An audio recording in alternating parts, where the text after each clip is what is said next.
Bismillahirrahmanirrahim. Assalamualaikum warahmatullahi wabarakatuh. Saya akan menjelaskan tentang hakim.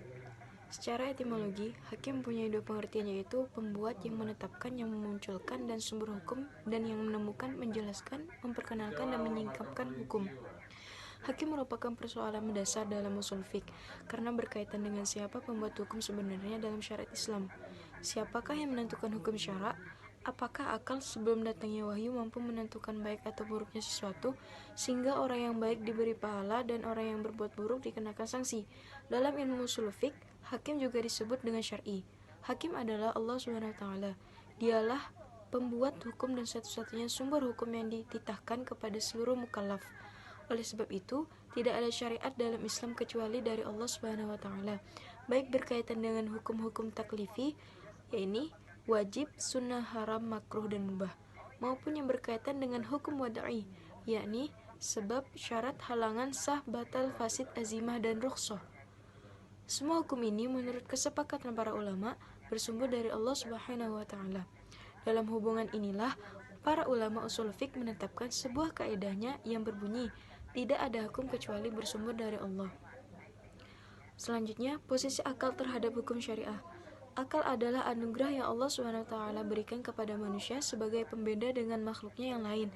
Meskipun akal ini digunakan sebagai alat untuk dapat membedakan mana yang baik dan mana yang buruk.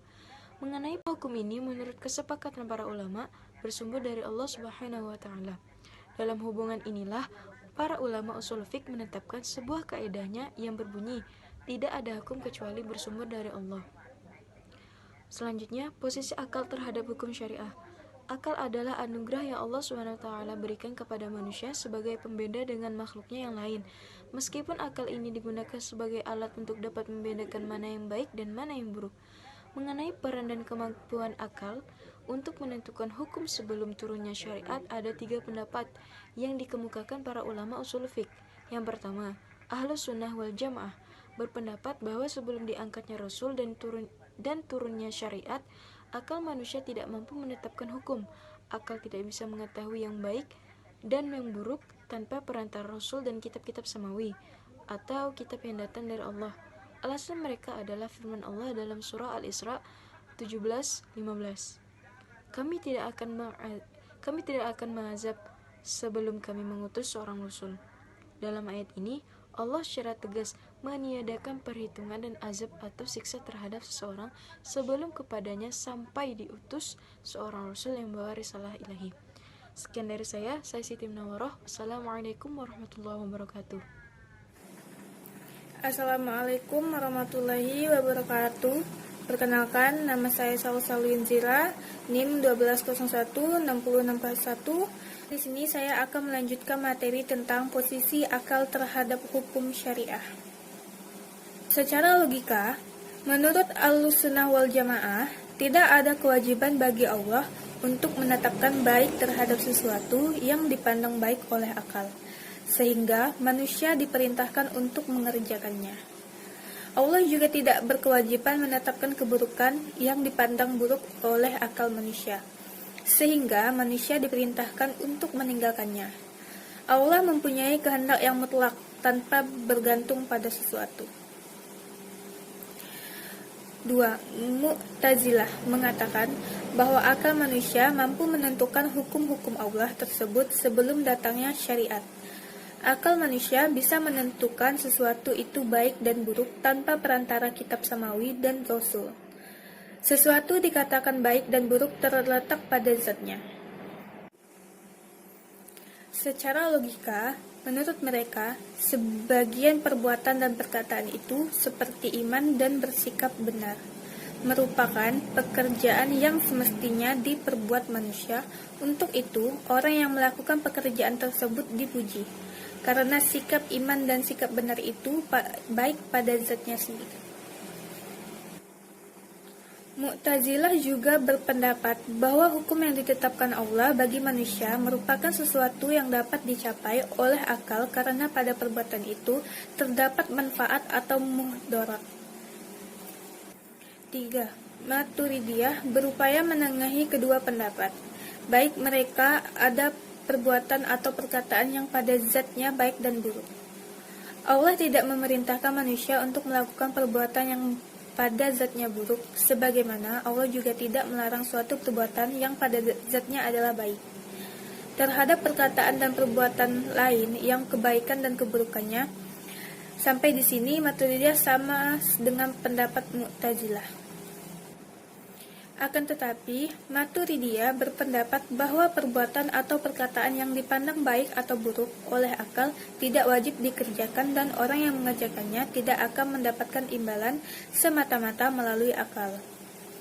Demikian pula sebaliknya, mereka kewajiban untuk mengerjakan yang baik dan ketentuan imbalan bagi pelakunya tidak dapat ditetapkan oleh akal semata, tetapi harus didasarkan oleh nas atau ayat atau hadis. Implikasi lain dari perbedaan pendapat yang berkaitan dengan masalah hukum terletak pada masalah posisi akal dalam ijtihad. Apakah akal dapat menjadi salah satu sumber hukum? Ahlussunnah wal Jamaah dan Maturidiyah berpendapat bahwa akal tidak dapat secara berdiri sendiri menjadi sumber hukum Islam.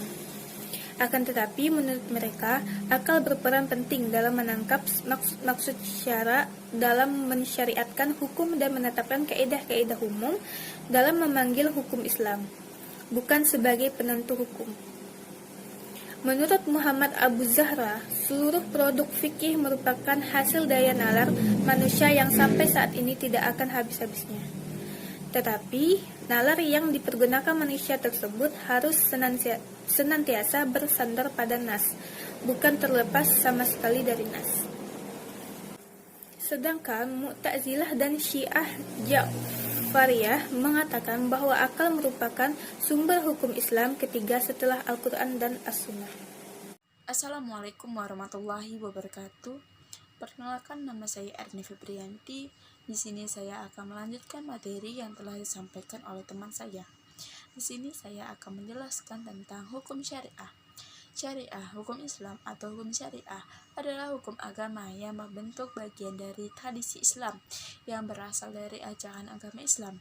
Dalam bahasa Arab, istilah syariat mengacu pada tuduhan berupa hukum ilahi dan kontras dengan fikih yang mengacu pada interpretasi ilmiah manusia. Selain berisi hukum dan aturan, syariah Islam juga berisi penyelesaian masalah seluruh kehidupan. Sumber hukum Islam atau hukum syariah adalah 1. Al-Quran. Al-Quran sebagai kitab suci umat Islam adalah firman Allah Subhanahu wa taala yang diturunkan kepada Nabi Muhammad SAW untuk disampaikan kepada seluruh umat manusia hingga akhir zaman. Selain disampaikan sumber ajaran Islam, Al-Quran juga sebagai sumber pertama atau asas pertama syariah. Kemudian hadis. Hadis terbagi dalam beberapa derajat keasliannya. Di antaranya adalah sahih, hasan, dhaif, dan maudhu. Hadis yang dijadikan acuan hukum hanya hadis dengan derajat sahih atau hasan. Kemudian hadis dhaif. Menurut kesepakatan ulama salaf atau generasi terdahulu, selama digunakan untuk mengacu gairah beramal atau fadil amal, masih diperbolehkan untuk digunakan oleh umat Islam. Adapun hadis dengan derajat maudhu dan derajat hadis yang di bawahnya wajib ditinggalkan, namun tetap perlu dipelajari dalam ranah ilmu pengetahuan. Kemudian ijtihad. Ijtihad adalah sebuah usaha para ulama untuk menetapkan suatu putusan hukum Islam berdasarkan Al-Quran dan hadis. Ijtihad dilakukan setelah Nabi Muhammad SAW wafat, sehingga tidak bisa dilakukan menanyakan pada beliau tentang suatu hukum maupun perihal peribadahan. Namun ada pula hal-hal ibadah tidak bisa diijtihadkan.